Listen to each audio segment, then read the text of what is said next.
A'udzu billahi minasy syaithanir rajim. Ma sya'allahu kan wa ma lam yasha' lam yakun. Apapun yang dikehendaki Allah terjadi pasti terjadi. Apapun yang tidak dikehendaki Allah terjadi tidak akan terjadi. Tak ada apapun terjadi kecuali dengan qada qadar Allah Subhanahu wa taala. Dalam ayat yang lain Allah mengatakan, A'udzu billahi minasyaitonir rajim.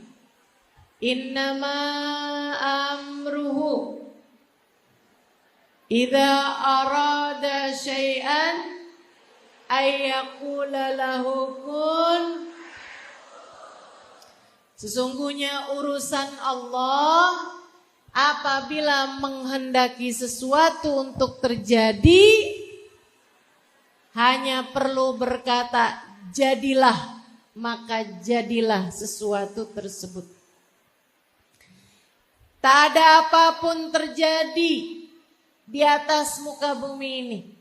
Bahkan sekedar daun jatuh hingga kedipan matamu kecuali dengan qada dan qadar Allah Subhanahu wa taala, kecuali dengan kehendak dan takdir Allah Subhanahu wa taala.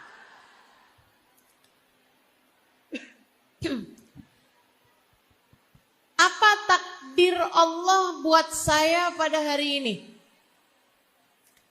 Takdir Allah pada saya hari ini, saya datang ke masjid Nur Sufana.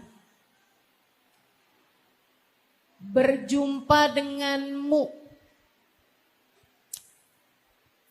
Pegang asalnya satu mic, jadi pegang 2 mic. Semua adalah takdir Allah Subhanahu wa taala, termasuk dirimu. Datang jam berapa? Duduk di mana? Sebelah-sebelahmu siapa? Tak ada yang dapat terjadi pada saat ini kepadamu kecuali dengan takdirnya Allah Subhanahu wa ta'ala.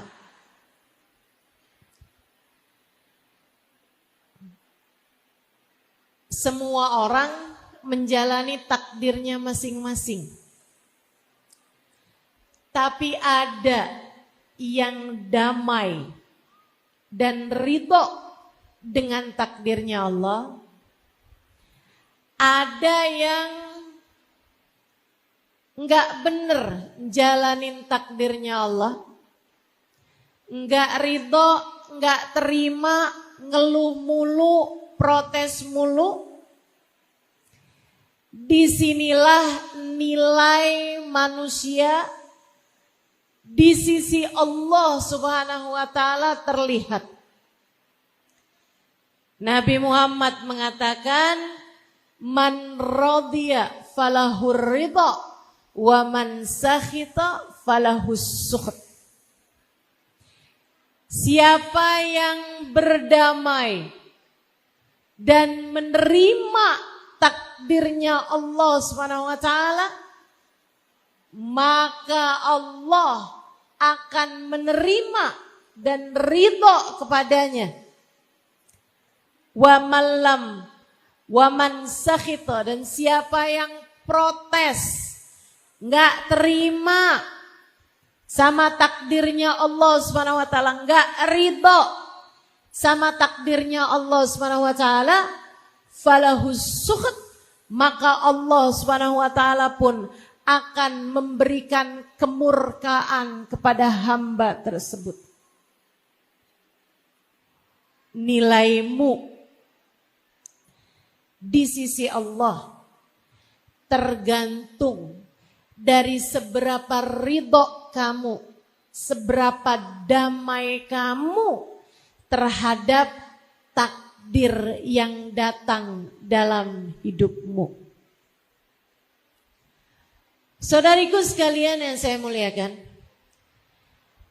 demikian pula dengan nilai bahagia hidupmu, nilai tenangnya hatimu dalam hidupmu di atas muka bumi ini. Kamu jangan kira kalau duit saya banyak, kalau badan saya sehat, kalau saya nggak mendapatkan ujian, kalau saya nggak ada masalah, maka hidup saya akan tenang, hati saya akan damai. Enggak gitu ceritanya. Enggak gitu. Nilai tenangmu, nilai damaimu, nilai bahagiamu bukan tentang seberapa manis kamu menjalani kehidupan ini, akan tetapi tentang seberapa ridhomu, seberapa damaimu menjalani setiap takdir yang datang dalam kehidupan meski terkadang pahit terasa.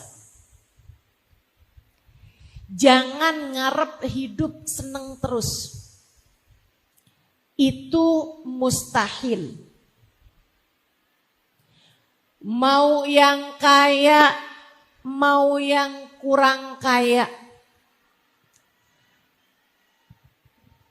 mau yang cantik, mau yang cantiknya nggak kelihatan,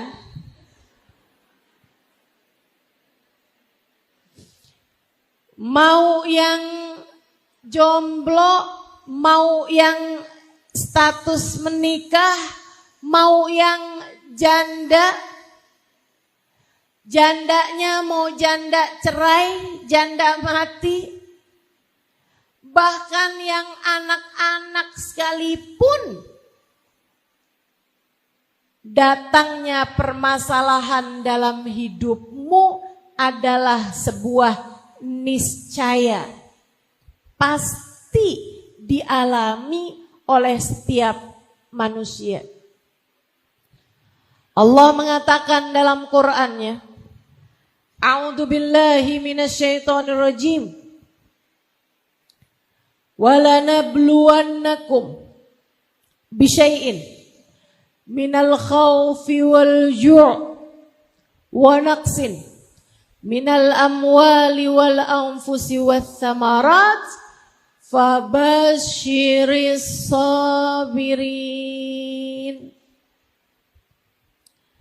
Walanabluwannakum, dan sungguh-sungguh pasti. Itu pakai lam taukid, pakai nun taukid. Yang belajar bahasa Arab ngerti yang saya maksudkan. Pakai double taukid. Taukid itu untuk menguatkan. Jadi artinya dan sungguh-sungguh pasti kami akan beri ujian kepada setiap anak manusia, kepada kalian semua. Walanabluwannakum bisyai'. Ujiannya adalah sesuatu yang sifatnya sedikit. Orang Arab nyebut syai' itu sesuatu yang sedikit. Teman-teman sekalian, ini menunjukkan bahwa kamu diberi ujian dalam hidup itu pasti enggak sebanyak kehidupan itu sendiri. Artinya, kalau kamu mau lebih teliti lagi melihat hidupmu, antara ujian yang enggak enak, sama kenikmatan yang Allah Subhanahu wa taala berikan padamu, selalu saja nikmatnya lebih banyak dibandingkan dengan ujiannya. Manisnya selalu lebih banyak daripada pahit getirnya hidupmu. Saya enggak, Ustazah. Hidup saya sengsara mulu. Hidup saya susah mulu. Yakin? Enggak loh. Enggak. Coba kamu ingetin. Antara bisa makan. Yang di belakang kenapa kedengeran? Terus saya mesti gimana?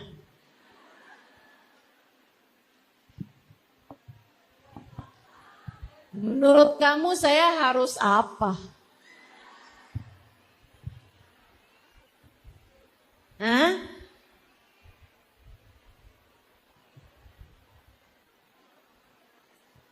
Iya, saya udah lihat. Saya mesti gimana gitu?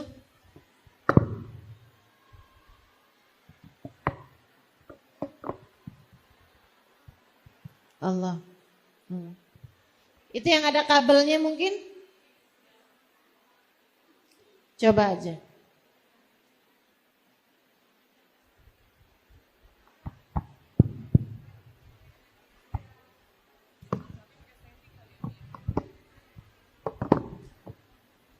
Kenapa?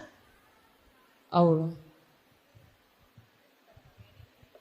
Allah.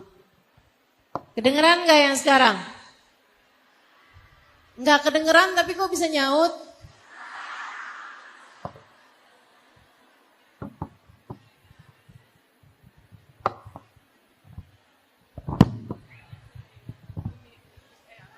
Allah.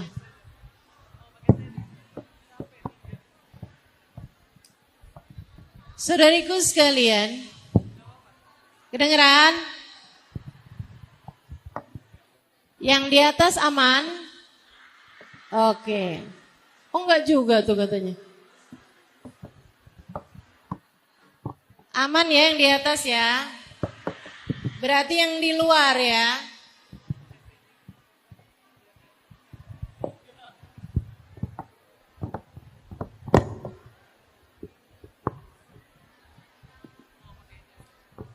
Iya. Ini perhatian juga nih buat para panitia. Kalau mau buat acara, pastikan suara sound system dapat terdengar di mana-mana ya.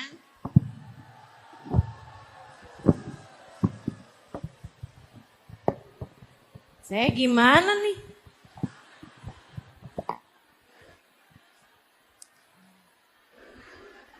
Tapi sesuai dengan temanya. Kita harus berdamai dengan takdir.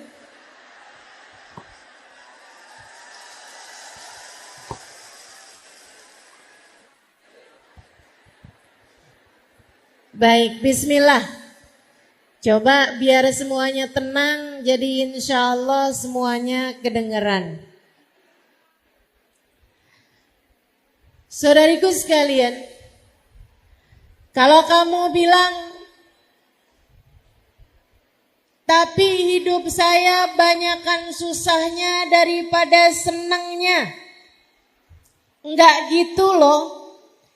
Kalau kamu mau lebih teliti melihat hidupmu, kamu akan tahu bahwa sebenarnya nikmat yang Allah berikan padamu jauh lebih banyak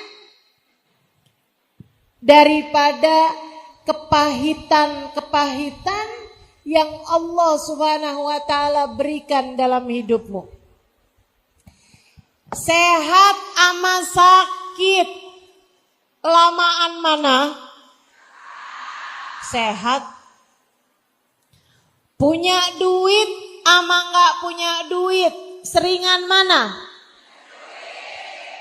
Saya nggak lagi bilang banyak apa dikit ya. Tapi punya duit sama nggak punya duit, seringan mana? Punya.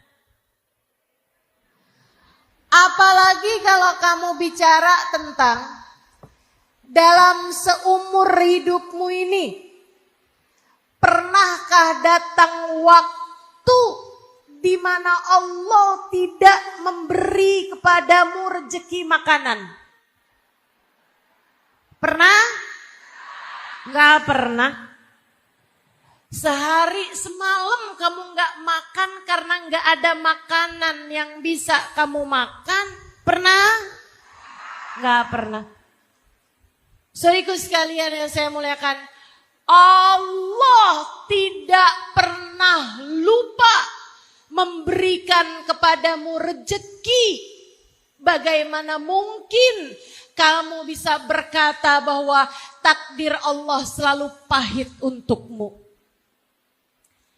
Makanya kalau saya lihat-lihatin, orang yang ngerasa hidupnya sengsara, yang ngerasa hidupnya paling merana setanggerang, yang ngerasa hidupnya paling menderita, gak pernah ada enak-enaknya, itu seringkali bukan karena kenikmatan yang Allah beri terbatas, akan tetapi kurangnya syukur yang ada dalam hatimu, atau terbatasnya keridhaan di dalam hatimu terhadap takdir yang Allah Subhanahu wa taala berikan dalam hidupmu. Teman-teman saudariku sekalian yang saya muliakan, jadi masalahnya bukan takdirnya yang kita minta selalu manis dalam hidup kita. Bukan. Sebab selagi kamu hidup di atas muka bumi ini, maka ujian, kepahitan adalah sebuah keniscayaan. Sebagai manusia, kamu pasti akan diuji.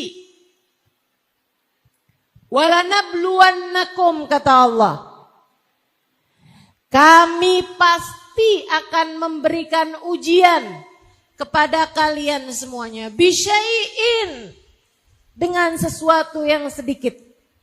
Ujian pasti lebih sedikit daripada kenikmatan. Berupa apa aja ujiannya ya Allah? Minal khauf, rasa cemas, rasa khawatir, galau, gelisah, takut, gundah. Bisyai'im minal khauf wal ju', ujian berupa rasa lapar, berupa enggak adanya makanan. Wa naqsin minal amwal, dikurangi hartanya. Wal anfus, dikurangi manusianya. Dikurangi manusianya.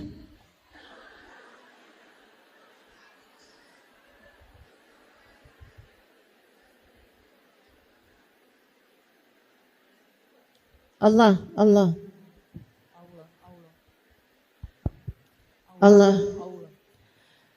Dikurangi jiwanya. Artinya di antara jenis ujian, dan menurut saya ini salah satu dari ujian paling berat dalam kehidupan, adalah dikurangi manusianya. Orang tua kita meninggal, suami meninggal, bahkan yang paling menyedihkan, anak meninggal, saudara meninggal, guru meninggal. Dikurangi jiwa atau manusia yang kita sayangi. Ujian berat datang dalam kehidupan kita. Tapi kalau nggak ada kematian, buminya nggak muat. Betul? Ustazah, kenapa harus ada kematian si Ustazah hidup di dunia? Kan sedih. Saya ditinggal ibu saya, ditinggal suami saya. Kenapa harus ada kematian? Ya biar buminya muat. Gantian. Kalau yang hidup nggak mati, kan nggak muat buminya. Lagian, kalau udah tua kamu nggak mati-mati, bosen juga loh.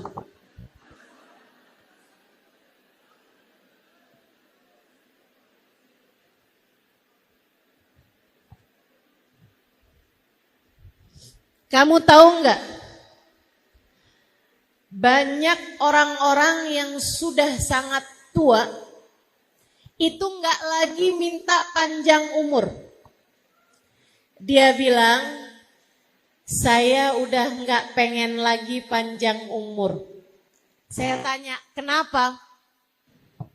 Dia bilang, karena semua teman-teman saya sudah meninggal. Masya Allah. Saudariku sekalian, Allah kemudian mengatakan, wal anfusi was samarat. Di antara ujian juga adalah dikuranginya buah-buahan, dikuranginya hasil panen, dijadikan hasil panennya bangkrut, atau usaha yang sedang kita usahakan tidak membuahkan hasil. Bangkrut di sana, enggak berhasil di sini. Salah satu dari jenis ujian yang datang dalam kehidupan. Allah bilang, fabasyiris sabirin. Berikanlah kabar gembira untuk yang bisa sabar. Untuk yang bisa sabar. Hari ini kita dapat ujian suara mikrofon. Berikanlah kabar gembira untuk yang bisa bersabar. Enggak apa-apa. Yang kedengeran ada pahalanya, yang enggak kedengeran, kamu duduk di majelis pun juga tetap dapat pahalanya. Berkahnya semuanya dapat.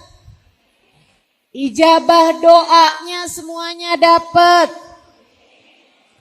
Ampunan yang diturunkan di majelis semuanya dapat.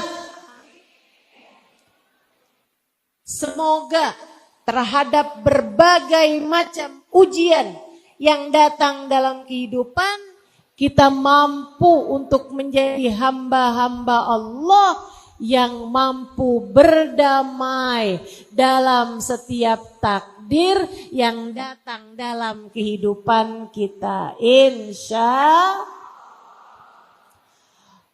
Ustazah, gimana caranya biar hati lebih mampu berdamai, terutamanya ketika ujian yang datang dalam kehidupannya adalah sesuatu yang rasanya pahit. Saya kasih tahu. Nomor 1, ingat bahwa ujian adalah niscaya. Bahwa takdir pahit yang datang dalam kehidupan kita adalah sesuatu yang pasti datangnya untuk siapapun. Kamu kalau ngeliatin orang, terus kamu pikir, wah dia mah hidupnya enak ya. Kamu mah mending. Ada nih kaum mendang-mending nih.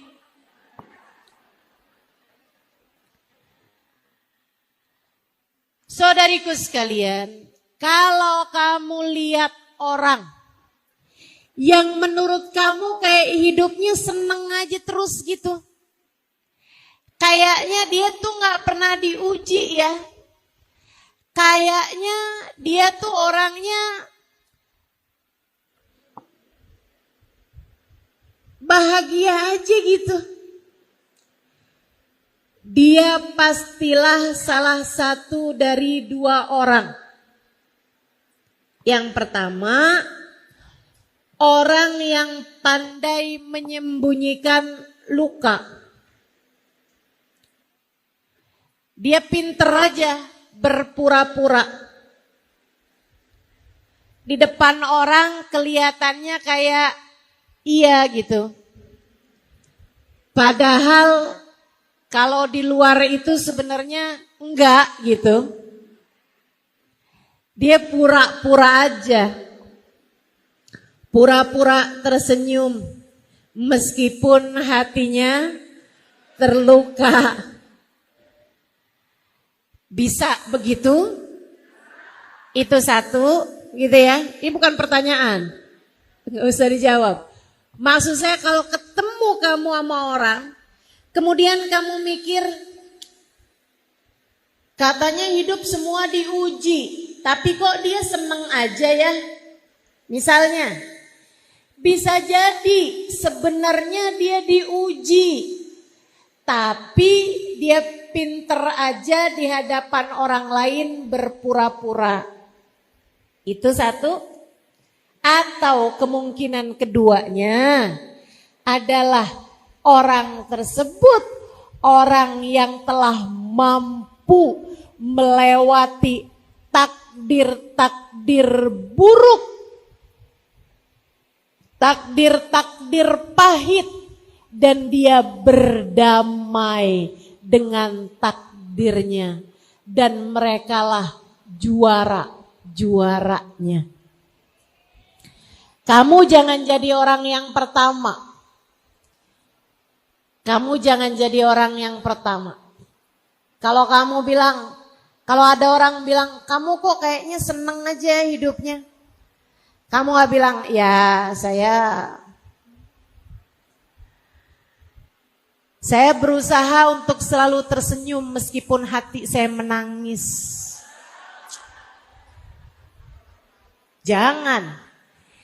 Jangan jadi yang nomor ini. Kamu harus jadi orang yang di atas itu. Yaitu orang-orang yang mampu berdamai dengan takdir. Sehingga mampu melewatinya dengan cara yang terbaiknya. Saudariku sekalian yang saya muliakan.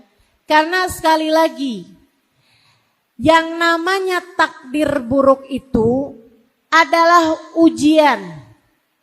Yang namanya takdir pahit itu adalah ujian. Dan ujian itu gak mungkin ada orang sekolah ujian tiap hari. Gak mungkin. Pasti banyakan masa belajarnya nanti datang ujian. Dan ujian itu juga, nih saya kasih tahu. Bu, ujian itu mestinya ganti-ganti.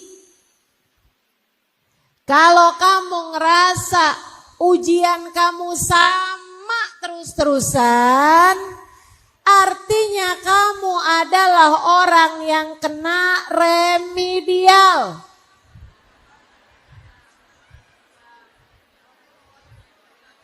Ustazah, saya dari awal nikah sampai 30 tahun ujian saya sama terus-terusan. Apa tuh? Suami yang suka main perempuan. Bu, kalau kamu ngerasa kok ujian saya sama terus-terusan, artinya kamu melewati ujiannya dengan hasil yang kurang memuaskan. Artinya di sisi Allah kamu belum lewat. Artinya di sisi Allah kamu masih harus mengulang. Sebab mestinya ujian tuh ganti-ganti. Halo? Jadi jangan sok-sokan merasa saya kok diuji terus-terusan ya, dan ujian saya kok sama terus-terusan. Maaf, Anda belum berhasil. Kamu belum berhasil. Tak ada siapapun menjalani kehidupan dengan ideal. Tak ada. Bahkan manusia paling mulia di atas muka bumi, bernama Sayyiduna Muhammad, hidupnya penuh dengan ujian. Ditinggal wafat orang-orang yang beliau cinta. Dibenci oleh kaumnya, kemiskinan, bahkan luka-luka di badan, kesakitan, apapun aja, bahkan harus terusir, bahkan harus dilempari orang-orang, bahkan budak dengan batu-batu kerikil. Kurang apa ujiannya baginda kita Nabi besar Muhammad sallallahu alaihi wasallam, ngajarin kita bahwa hidup di dunia tak pernah ideal buat siapapun. Jangan berharap hidupmu sempurna. Jangan berharap kamu hidup gak ada sakitnya, gak pernah disebelin orang. Jangan berharap hidup kamu berjalan mulus-mulus aja. Dari kamu lahir sampai kamu mati semuanya berjalan mulus. Gak pernah sakit, gak pernah sulit, gak pernah difitnah, gak pernah dibenci. Gak ada ceritanya teman-teman, gak ada ceritanya. Pasti semuanya harus kamu lewati. Itu adalah keniscayaanmu sebagai seorang manusia.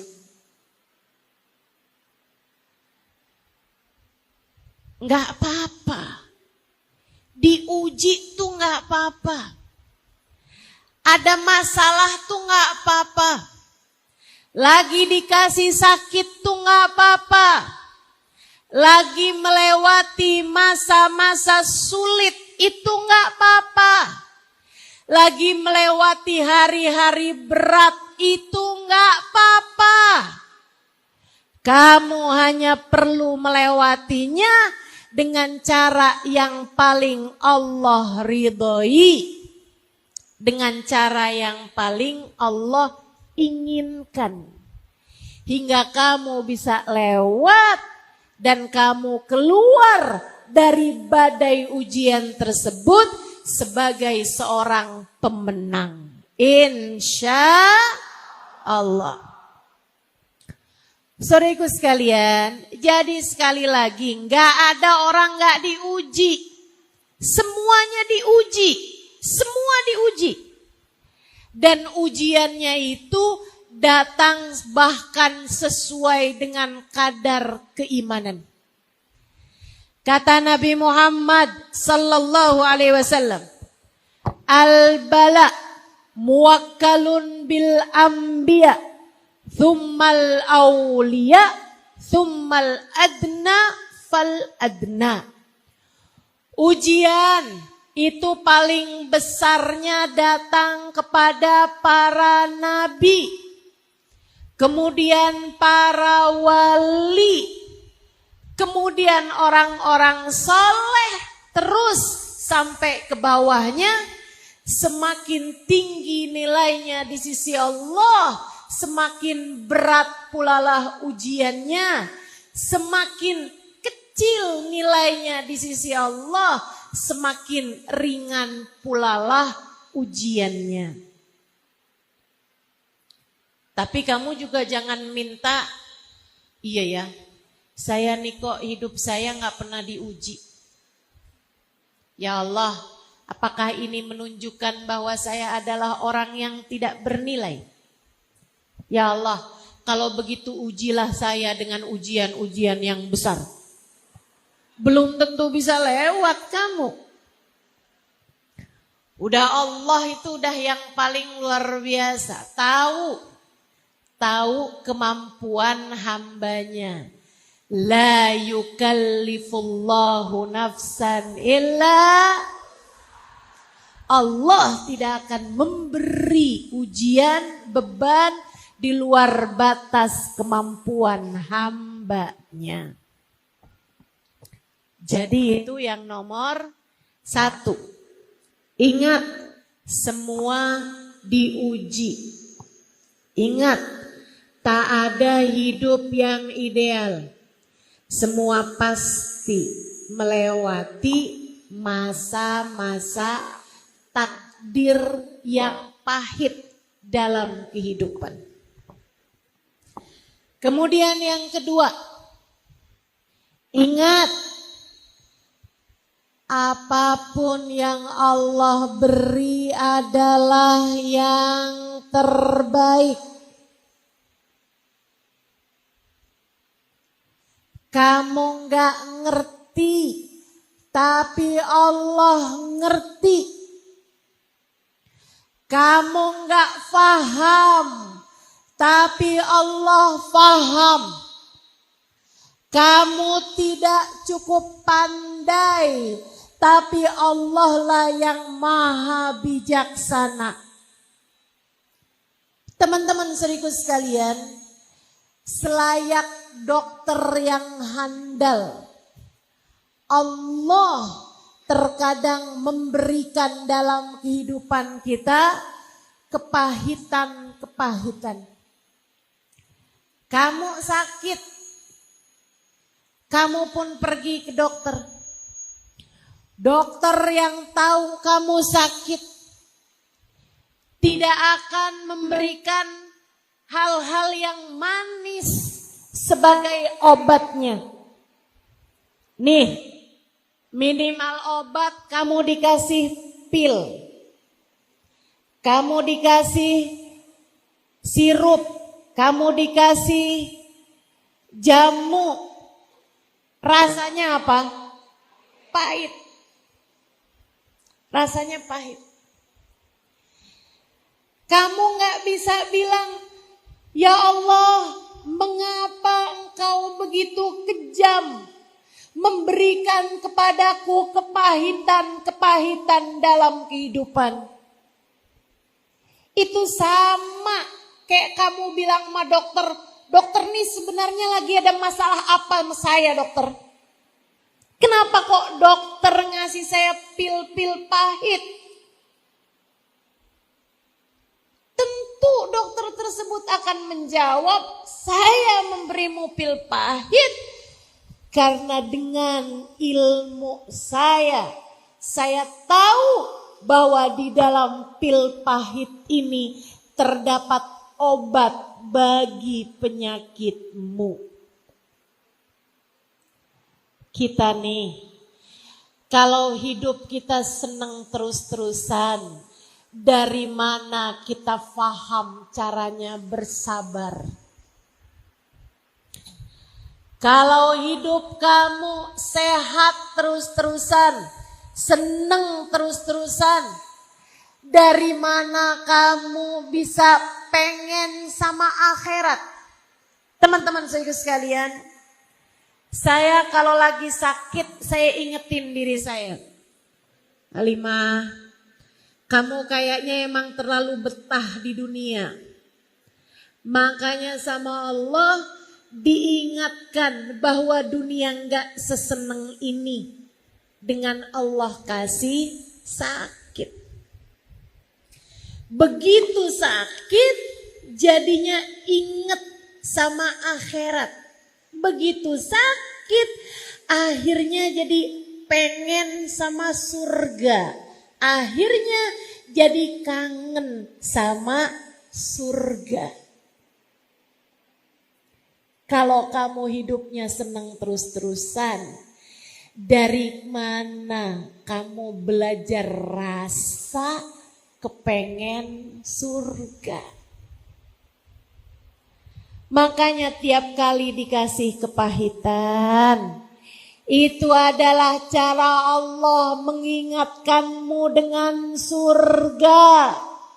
Allah kayak lagi mau bilang, nih, jangan kebetahan sama dunia. Dunia ada sakitnya, dunia ada sulitnya, dunia ada gak enaknya. Entar kalau kamu pengen seneng terus, kalau kamu kepengen sehat terus, tempatnya adanya di surga. Belajar kangen sama surga dengan kita melewati kepahitan-kepahitan di atas muka bumi ini. Kadang-kadang bukan lagi pil pahit yang dikasih, teman-teman. Karena sang dokter paham, wah, ini sakitnya berat. Jadi enggak cukup dengan pil. Harus diapain nih dokter? Suntik. Obatnya udah gak mempan dengan pil pahit. Harus suntik. Ada gak disuntik yang enak? Gak ada. Gak ada. Maka demikianlah Allah berbuat kepada hamba-hambanya yang dicinta. Kamu kalau lagi datang takdir-takdir buruk dalam hidupmu, kamu harus tahu bahwa itu adalah surat cinta yang Allah layangkan dalam hidupmu. Sesekali kamu harus disuntik.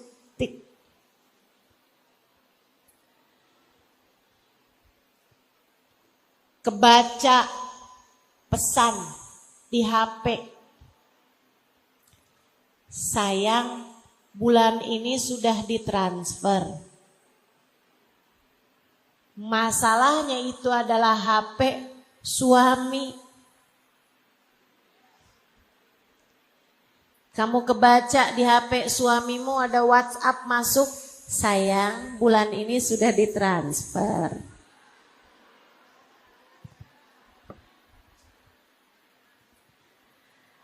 Rasanya kayak hati disengat sama binatang berbisa. Rasanya kayak hati lagi kena kesetrum. Saudariku sekalian, tuh dia tuh suntikan Allah dalam kehidupan.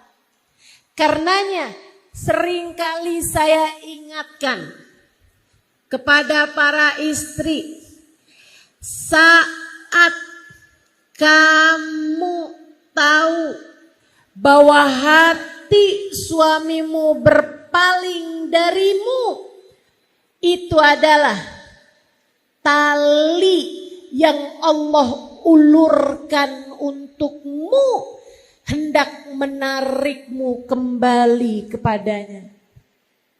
Allah kayak lagi mau ngingetin. Tuh kayak lagi dapat WhatsApp dari Allah Subhanahu wa taala. Gimana? Hati manusia bisa berpaling darimu. Sebab akulah pemilik cinta yang sejati. Akulah yang tak akan pernah berpaling darimu. Saat aku cinta padamu, aku tak akan berpaling darimu. Allah lagi kirim surat cinta. Berbunyi, liatin. Kalau cintamu untuk manusia, bukankah rasa itu rentan untuk berjumpa dengan kecewa? Sebab hanya cintakulah yang tak akan pernah berujung kecewa. Gimana? Allah kayak lagi nanya, gimana? Gimana? Kalau di dunia orang mencintaimu, kamu mencintainya, tak pernah dikecewakan dengan rasa yang bernama cinta, bagaimana kamu bisa belajar bahwa yang semestinya kamu cintai lebih daripada siapapun dan apapun adalah Allah Subhanahu wa taala, Jalla Jalaluhu wa ta'ala azamatuh. Suntikan-suntikan untuk hatimu, suntikan-suntikan untuk jiwamu. Berat, teman-teman saudaraku sekalian. Tapi disitulah nilaimu bisa naik di sisi Allah Subhanahu wa ta'ala. Dari situlah kamu akan belajar tentang bagaimana berbekal di dunia untuk menuju ke alam akhirat.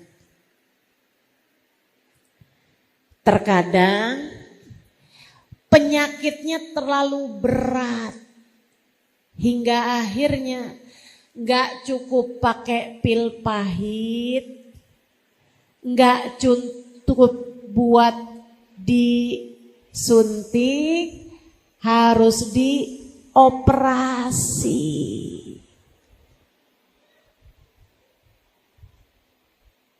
Lama waktunya, lama pula masa pulihnya, harus turun mesin, kan begitu? Harus disayat-sayat, dibuka-buka, dijahit-jahit. Masya Allah, Masya Allah. Saudariku sekalian yang saya muliakan, demikian dalam kehidupan. Terkadang ada badai-badai menyerang. Terkadang ada keadaan-keadaan yang rasanya kayak kiamat kamu rasakan. Terkadang ada hal-hal yang begitu berat kamu jalani dalam kehidupan. Saudariku sekalian yang saya muliakan, itulah cara Allah Subhanahu wa ta'ala membuatmu berhasil melewati berbagai macam ujian dalam kehidupan di atas muka bumi ini. Kamu kalau berhasil melewati masa-masa paling gelap dalam hidupmu, masa-masa paling kelabu dalam dirimu, badai-badai besar dalam hidupmu, kamu akan keluar sebagai para pemenang. Semua orang-orang besar yang saya kenal melewati hal-hal berat dalam kehidupan mereka. Ya, sebab hanya badai-badai besar yang akan melahirkan pelayar-pelayar tangguh. Guru saya Sayyidil Habib Umar bin Hafid, di usia 10 tahun ayahnya diculik. Hingga berpuluh tahun sesudahnya mereka nggak tahu di mana makam ayahnya berada. Dalam kurun waktu 10-20 tahun mereka bahkan nggak tahu apakah ayahnya masih hidup di dunia ataukah sudah kembali kepada Allah Subhanahu wa taala. Ujian besar dalam kehidupan. Saudariku sekalian yang saya muliakan, yang berada dalam masa-masa konflik, tinggal di negara-negara yang dijajah, seperti Palestina sekarang, mereka adalah orang-orang yang oleh Allah Subhanahu wa taala sedang dijadikan hamba-hamba tercinta di sisi Allah yang harus melewati badai dalam kehidupan. Mereka akan keluar sebagai pemenang-pemenang. Warga Aceh saat kena tsunami, banyak di antara mereka yang Allah haruskan melewati badai kehidupan. Kamu dalam hidupmu terkadang ada yang harus melewati badai dalam kehidupan. Saya nggak tahu, tapi saya rasa mungkin ada sebagian darimu yang saat ini sedang berada dalam badai kehidupan. Tetaplah bertahan. Cobalah berdamai. Rasakanlah kasih sayang Allah dalam dirimu itu. Saudariku sekalian, tahun lalu di bulan-bulan seperti ini saya sedang melewati hari-hari berat. Oleh Allah Subhanahu wa taala saya diberi rasa sakit yang luar biasa sakitnya. Bantalan tulang belakang saya pecah. Dan itu adalah tulang belakang yang kaitannya dengan semua saraf-sarafnya kaki. Sehingga kalau teman-teman ada yang ingat, tahun lalu beberapa majelis harus saya datangi dengan kursi roda. Bukan mau gegayaan. Lagi ngapain juga gegayaan pakai kursi roda.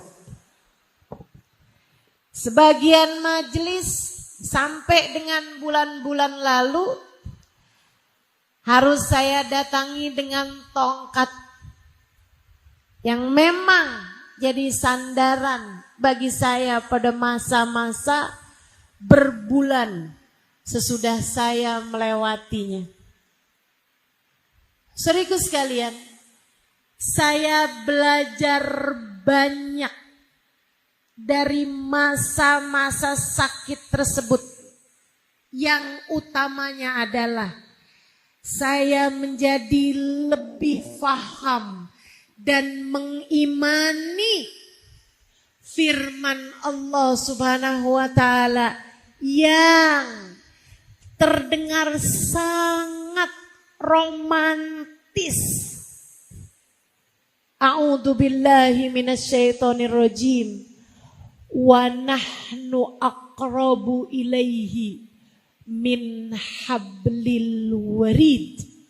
Dan aku lebih dekat dengan hambaku daripada dia dengan detak nadinya sendiri. Saya di masa-masa sakit merasakan indahnya kedekatan dengan Allah Subhanahu wa taala yang bahkan tidak saya rasakan di masa-masa sebelum itu. Saya bisa bersama dengan seseorang, suami saya misalnya, di jarak yang hanya beberapa senti dari diri saya. Saya tahu dia sayang sama saya. Akan tetapi tidak ada yang dapat dia lakukan apapun. Dia tidak merasakan apa yang saya rasakan dan tidak dapat melakukan apapun untuk diri saya. Dia bisa tidur di waktu malam. Sementara saya jangankan tidur, sekedar untuk mengistirahatkan pikiran, membuat saya lupa terhadap sakit yang sedang saya alami. Saya tidak dapat melakukannya. Membuat saya paham bahwa bahkan diri saya sendiri saja tidak seberapa dekat dengan saya. Tak ada yang dapat saya lakukan untuk saya. Tak ada yang dapat berbuat apapun untuk saya selain Sang Pencipta saya, Allah Subhanahu wa ta'ala. Seolah Allah selalu berkata kepada saya, gimana Halimah? Gimana rasanya? Sakit? Akulah yang membuatmu sakit. Tapi kamu tak perlu khawatir. Sebab akulah pula yang dapat menyembuhkanmu. Aku ada untukmu. Aku ada untukmu. Hanya akulah untukmu. Saudariku sekalian yang saya muliakan, maka Allah yang paling tahu keadaanmu, paling paham cara untuk menaikkan kelasmu, paling paham, paling mengerti cara untuk membuatmu menjadi hamba-hamba Allah yang kuat keimanannya, yang sehat ruhnya. Untuk itulah Allah mengujimu dengan takdir-takdir pahit dalam hidupmu. Berdamailah, sabarlah, bertahanlah, semua akan lewat. Semua akan lewat. Semua akan berlalu, teman-teman. Tak selamanya hujan. Pasti ada waktunya hujan reda. Tak selamanya badai. Ada waktunya badainya berhenti. Tungguin. Kalau habis hujan, terkadang akan ada pelangi warna-warni. Tungguin. Gak apa-apa. Waktunya diuji itu gak apa-apa. Sebab dia yang paling tahu. Itu yang harus kamu ingatkan pada dirimu. Hati saya sakit Ustazah, suami yang begitu saya cintai berpaling hati. Tuh, ambil pelajarannya. Rupanya kamu terlalu mencintai makhluk sehingga Allah harus mengujimu dengan rasa bernama kecewa untuk mengingatkanmu bahwa cinta Allah lah yang hakiki, cinta Allah lah yang sejati. Belajarlah untuk mampu melewati ujian ini dengan cara yang paling Allah inginkan.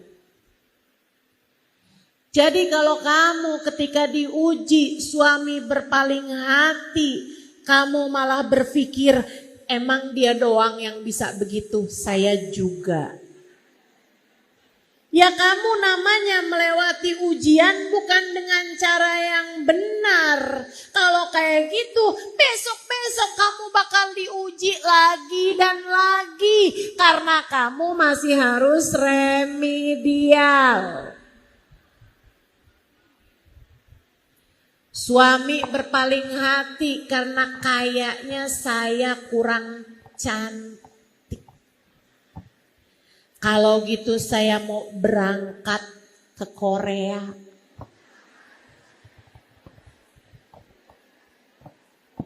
Saya mau mancungin hidung. Saya mau tarikin benang. Saya mau sulam. Saudariku sekalian yang saya muliakan, bukan begitu seharusnya kamu melewati ujian. Kalau kamu jawabnya salah, ya kan harus terus-terusan ngulang. Lewati dengan cara yang terbaik. Bangunlah lebih awal di waktu malam. Sholatlah tahajud. Katakan kepadanya, ya Allah, maafkan hati hambamu yang mencintai makhlukmu lebih daripada cintaku padamu. Ya Allah, kembalikan hatiku padamu. Jangan biarkan hati ini mencintai sesiapapun lebih daripada cintaku padamu. Ya Allah, jika hati seseorang berpaling dariku saja begitu sakitnya, ya Allah, Engkau jangan pernah tinggalkan aku. Ya Allah, Engkau jangan pernah tinggalkan aku. Insya Allah. Jadi cara berdamai dengan takdir. Satu, fahami. Hidup tempatnya ujian. Tak ada sesiapapun yang hidup di atas muka bumi tanpa diuji. Yang kedua, fahami. Apapun yang Allah tetapkan adalah yang terbaik. Kemudian yang terakhir, bantulah dengan doa dan takwa sehingga kamu melewatinya dengan bimbingan Allah Subhanahu wa ta'ala. Jalani perintah-perintah Allah. Tinggalkan larangan-larangan Allah. Saudariku sekalian yang saya muliakan, berdamai dengan takdir bisa kamu dapatkan dengan mudah. Hatimu jadi jauh lebih tenang, hatimu jadi jauh lebih damai kalau rahmat Allah senantiasa tercurah untukmu dan kasih sayang serta syafaat Nabi Muhammad tertuju padamu. Karenanya sangat saya sarankan, kalau kamu kepengen hidupmu lebih damai, hatimu lebih tenang, melewati berbagai macam ujian dalam kehidupan, cobalah buat lebih dekat sama Nabi Muhammad. Banyakin baca sholawat. Ustazah, kan takdirnya Allah, urusannya apa sama Nabi Muhammad? Ini saya kasih tahu. Saudaraku sekalian, terkadang takdir-takdir berat yang harus kamu rasakan dalam kehidupan itu semacam ketukan palu dari Hakim yang Maha Agung atas perbuatan dosa yang telah kamu lakukan semasa hidup di dunia. Kata Allah Subhanahu wa taala, a'udzu billahi minasyaitonir rajim. Ma asabatkum min musibah illa fa bima kasabat aidikum. Tidaklah menimpa kepada kalian satu musibah melainkan disebabkan karena perbuatan dosa kalian sendiri. Terkadang Allah melihatmu rajin bener bikin dosa. Akhirnya kemudian Allah berikan musibah-musibah, hal-hal berat dalam kehidupanmu. Itu kayak semacam Allah lagi bilang, nih karena dosa-dosa kamu nih, tok, kamu harus menjalani hal-hal berat dalam kehidupanmu. Penjara seminggu, penjara sebulan, misalnya gitu. Kayak gitu. Saudariku sekalian, ketahuilah, dalam persidangan Allah kita punya pembela bernama Muhammad sallallahu alaihi wa ala alihi wasallam. Dalam persidangan kehidupan yang hakimnya adalah Allah Subhanahu wa taala, pembela kita, pengacara kita bernama baginda Nabi besar Muhammad yang telah mengatakan, syafaati li ahlil kabair min ummati. Syafaatku bisa nyampe bahkan kepada pelaku-pelaku dosa besar dari umatku. Syafaat Nabi Muhammad, pembela kita sekalian. Karenanya ketika datang seorang sahabat berkata, ya Rasulullah, saya senang banyak bersolawat kepadamu. Berapa solawatku yang aku hadiahkan untukmu? Kata Nabi, terserah kamu. Sepertiga Rasul, bagus. Kalau kamu tambahin lebih bagus lagi. Ini ukfir minas salati alaikam ja'altuhu lak. Saya senang bersolawat padamu, berapa dari solawatku yang aku hadiahkan untukmu. Atau saya senang bersolawat padamu, hai Rasulullah, berapa dari waktu luangku aku gunakan bersolawat padamu. Kata Nabi, terserah kamu. Sepertiga Rasul, bagus. Kalau kamu tambahin lebih bagus lagi. Setengah Rasul, bagus. Kalau kamu tambahin lebih bagus lagi. Idan fathuluthan, kalau gitu 2/3 wahai Rasul, Bagus. Kalau kamu tambahin lebih bagus lagi. Idzan falqul. Kalau gitu semua aja Rasulullah. Semua solawatku aku hadiahkan untukmu, atau semua waktu luangku aku gunakan bersolawat padamu. Nabi Muhammad menjawab, idzan tukfahamuk wa tughfar dzambuk. Jika itu kamu lakukan, ketahuilah akan terangkatlah seluruh bebanmu. Akan terangkatlah seluruh susahmu. Dan akan terampunilah seluruh dosa. Sebab Nabi Muhammad adalah pengacara paling handal bagi kita umatnya. Pembela paling sayang bagi kita umatnya. Ketika kamu mendekati beliau, ketika kamu banyak bersolawat kepada beliau, maka takdir-takdir buruk yang datang dalam kehidupanmu akan dengan ringan kamu melewatinya, atau akan lebih ringan kamu melewatinya. Yuk, 3 hal itu ingetin terus. Untukmu yang saat ini sedang berada dalam masa-masa berat. Untukmu yang saat ini sedang berada dalam ujian-ujian yang kamu rasakan tak ringan.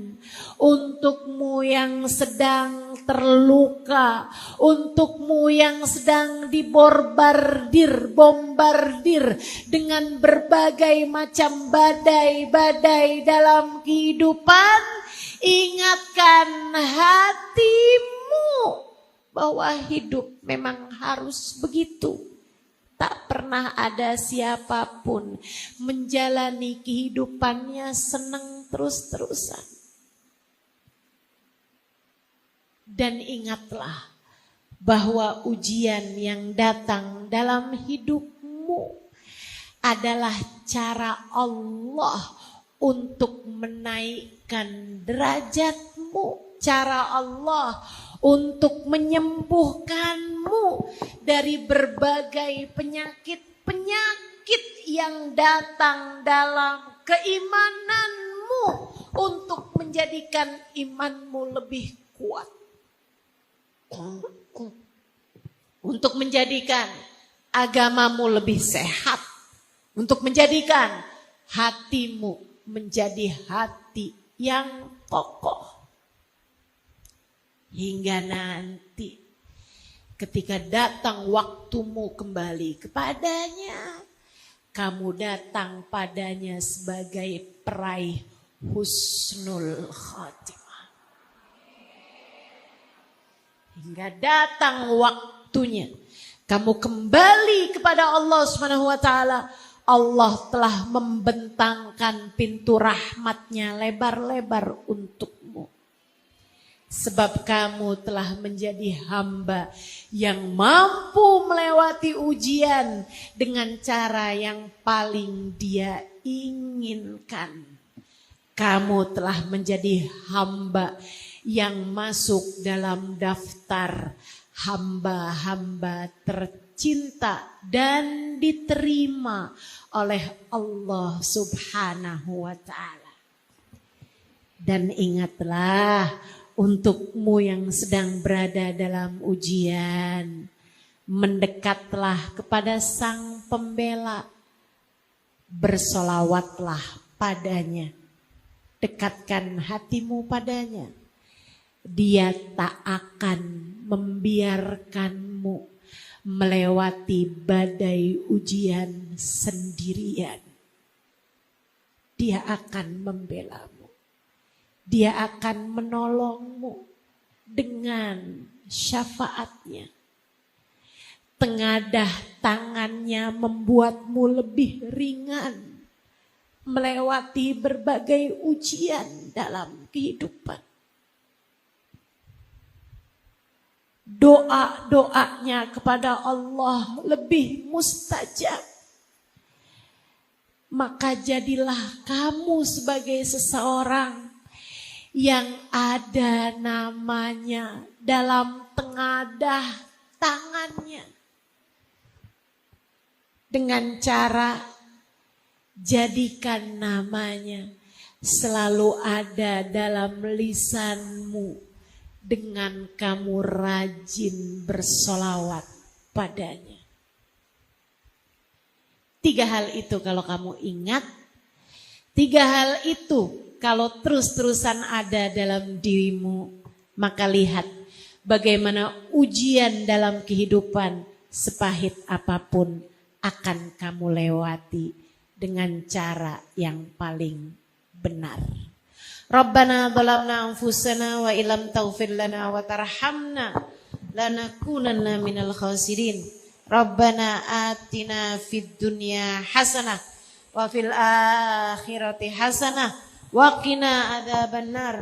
Bifadli subhana rabbika rabbil izzati amma yasifun. Wassalamun alal mursalin walhamdulillahi rabbil alamin. Al-Fatihah bil qabul wa tamami kulli sul wa ila hadratur rasul. Al-Fatihah. Alhamdulillah. Wassalatu wassalamu ala Rasulillah Muhammad ibn Abdillah wa ala alihi wa sahbihi wa man walah. Subhanaka la ilma lana illa ma 'allamtana innaka antal alimul hakim. Rabbi shrah li sadri wa yassir li amri wahlul 'uqdatan min lisani yafqahu qawli, amma ba'd. Saudaraku sekalian yang saya muliakan, apa sih artinya hijrah? Hijrah itu artinya pindah. Pindah dari satu keadaan kepada keadaan yang lainnya. Diwajibkan untuk hijrah dari keadaan yang buruk menuju kepada keadaan yang baik.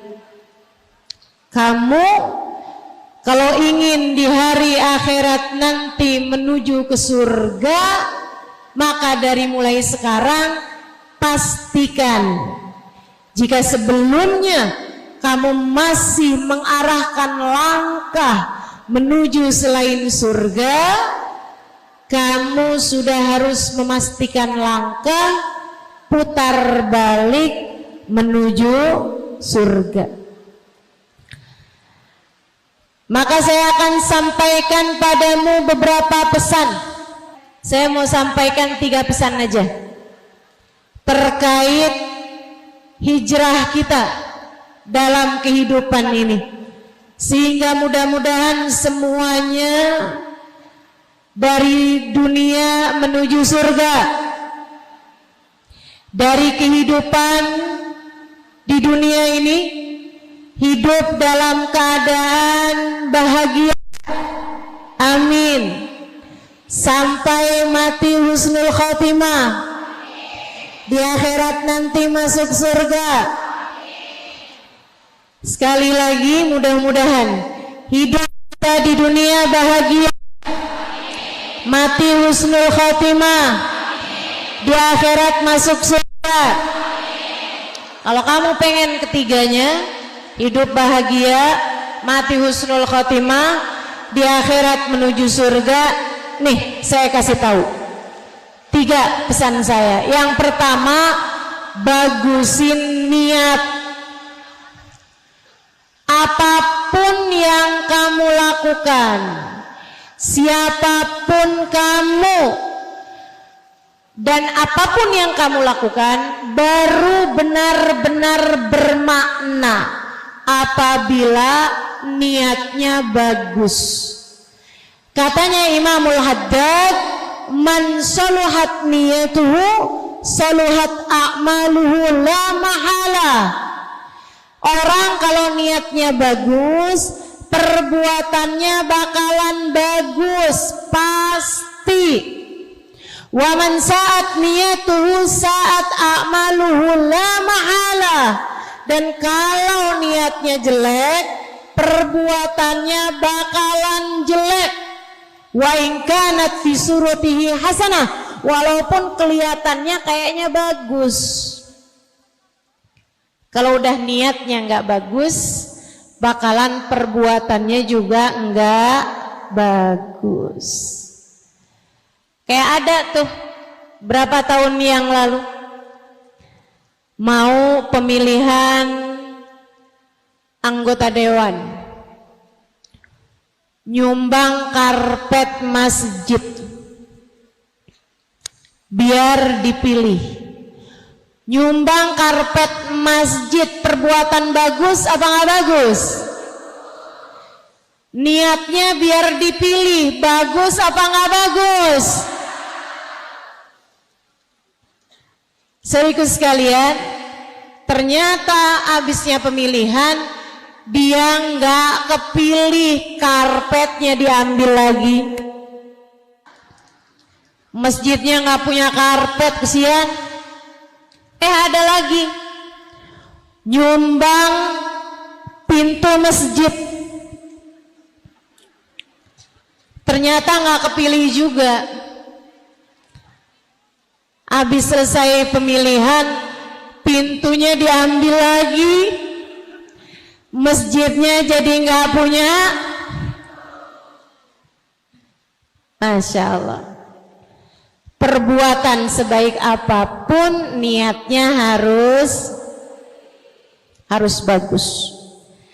Kamu di rumah biasakan punya niatan-niatan yang bagus.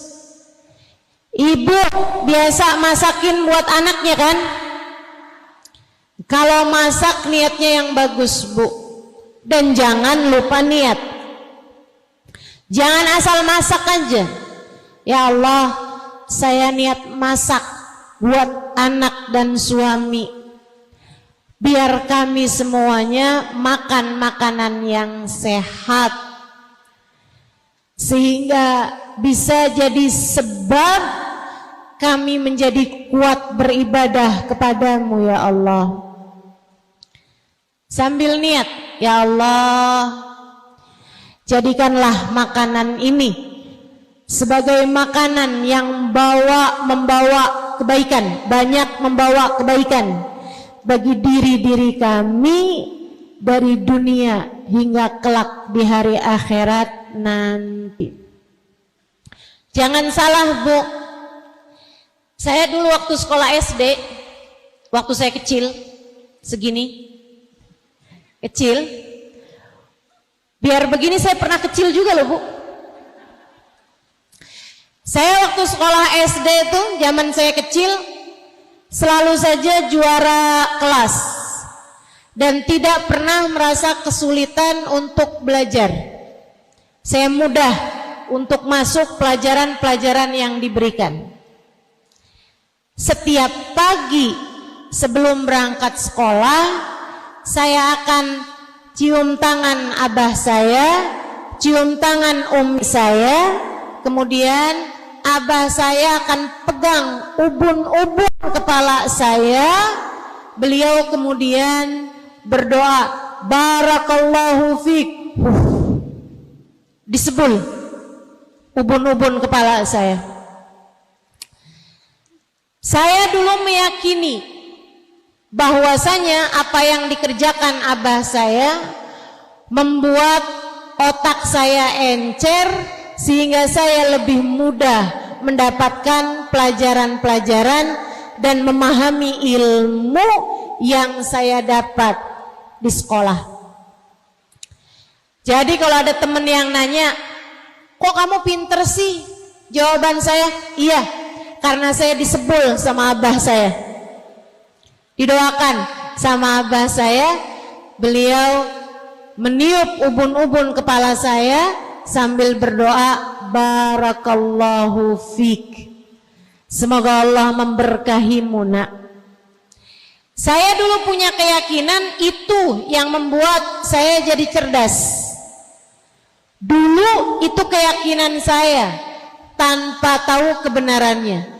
Tapi ketika dewasa saya tahu bahwa ternyata hal yang seperti itu memang berpengaruh bagi saya, sebab otak ini terdiri dari cairan, dan cairan tubuh kalau disampaikan kalimat-kalimat yang baik, apalagi doa-doa yang indah, ia akan menjadi cairan yang indah pula.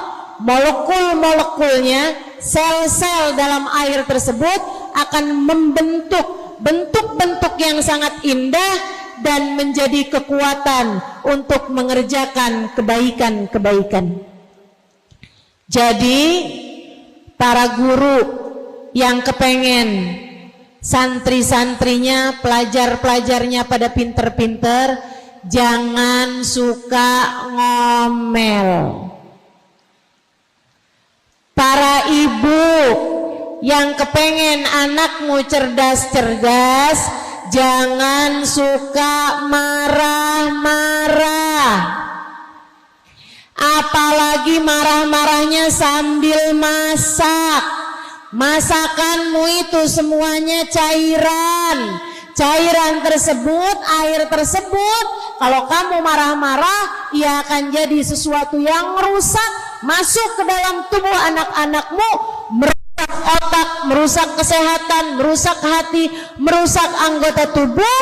Itu sebabnya Imam Al-Ghazali menyampaikan dalam salah satu kitabnya, siapa yang sepanjang harinya kepengen bagus, awalilah pagi hari dengan bacaan dan ucapan-ucapan yang bagus. Bu, jadi kalau lagi masak, niatnya yang bagus, baca doa dan harapan-harapan yang bagus, insya.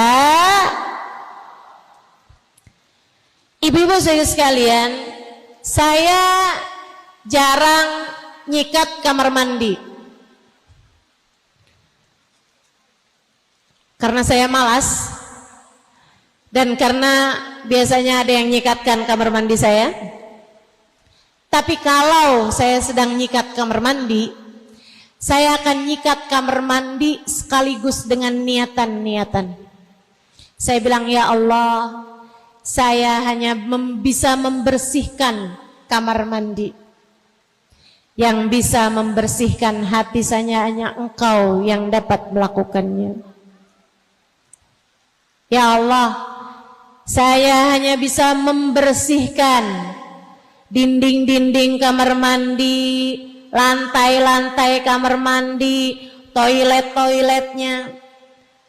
Tapi yang dapat membersihkan saya dari dosa-dosa hanya Engkau ya Allah yang dapat melakukannya. Kamar mandi kalau nggak digosok, kalau nggak dibersihkan, begitu menjijikkan. Demikian pula dengan hati kita, jiwa kita, kalau tidak mendapatkan ampunan dari Allah, hati kita dapat menjadi tempat yang begitu menjijikkan juga. Jangan sampai hatimu menjadi tempat yang menjijikkan. Bu, sambil nyapu niatnya yang bagus. Ya Allah, saya sapu ruangan rumah saya. Sapukanlah pikiran-pikiran kotor dari pikiran saya. Sapukanlah sampah-sampah yang memenuhi ruang hati saya. Kalau kamu pagi-pagi buka horden, buka jendela, kamu bilang sama Allah, ya Allah, yang saya lakukan hanya bisa buka jendela, sehingga udara di luar bisa masuk ke dalam rumah, Saya minta kepadamu ya Allah, bukakanlah hati kami sehingga rahmat-Mu mudah untuk masuk ke dalam hati kami. Niat dengan niat-niat yang bagus, insya Allah. Itu untuk hal-hal sederhana yang bisa kita lakukan, apalagi hal-hal besar yang kamu lakukan dalam kehidupan. Adik-adik yang pengen kawin, kalau kamu kawin jangan niat cuman biar seneng, apalagi cuman sekedar biar bisa jawabin omongan tetangga yang suka nanya kapan kawin. Tuh temen-temennya udah pada gendong anak. Kalau kamu bingung jawabnya, saya ajarin.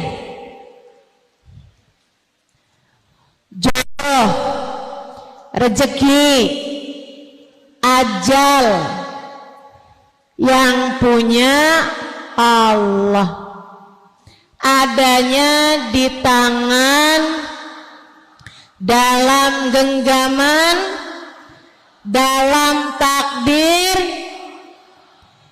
Jadi kalau kamu terus-terusan ditanya, kamu kapan kawin, kapan kawin, jawab aja, kalau tante kapan mati. Jodoh aja sama aja deh, sama-sama gak ada yang tahu. Hati-hati jagain mulut.